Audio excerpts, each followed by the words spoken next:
YTN은 인천 검단 신도시에서 건설 중인 일부 단지 아파트에서 외벽 철근이 대량 누락된 문제를 연속 보도하고 있습니다.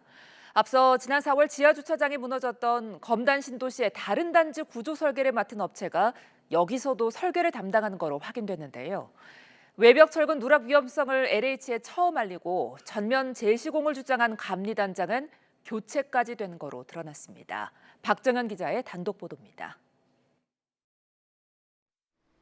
서울 송파구에 있는 A설계업체. 건물의 하중 등을 개선해 기둥과 벽 같은 공간을 구성하는 구조설계 전문 업체입니다. 지난 4월 지하주차장이 무너진 인천 검단 신도시 아파트 건설 과정에서 구조설계 업무를 담당했고 지붕을 떠받치는 기둥 32개 가운데 15개에서 보강철근이 빠진 게 붕괴 원인으로 지목됐습니다. 그런데 같은 업체가 구조설계를 맡은 인근 다른 단지에서 건물 외벽 철근이 누락된 사실이 이번에 새로 드러난 겁니다. YTN이 입수한 설계 도면을 보면 철근은 설계 단계부터 필요한 양보다 훨씬 적게 넣는 것으로 돼 있습니다.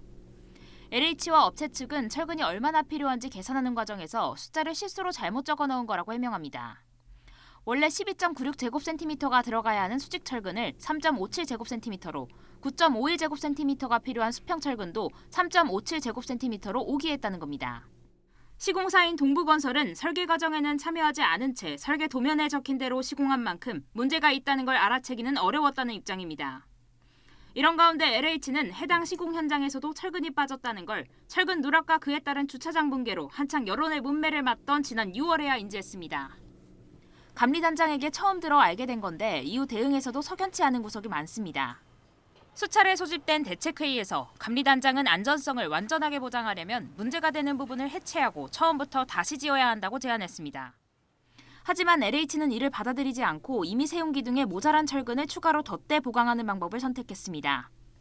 다시 해체하고 다시 콘크리트 타설을 했을 적에 누구도 그 방법에 대해서 시비 걸 사람은 없었거든요. 하지만은 LH 측에서 제시하는 증타공법이라는 거에 대해서는 관계 기술자들도 여러 가지로 해석을 할 수 있고 나중에 이런 것들이 입지자들이 알거나 드러났을 적에 CCTV가 있고.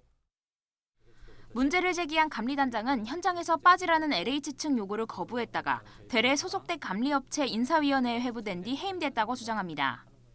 LH에서 단장을 교체하라고 요구가 왔다. 그렇기 때문에 자기네들도 어쩔 수가 없다라는 그런 이유였죠. 이에 대해 LH는 전체를 철거하려면 막대한 비용이 든다며 외부 구조 시공 전문가 자문을 거쳐 보강 방법의 안전성을 검증받았다고 밝혔습니다. 또 감리단장 교체는 이번 건과 관계없이 감리단 내부 사정에 따른 거라고 설명했습니다. YTN 박정현입니다.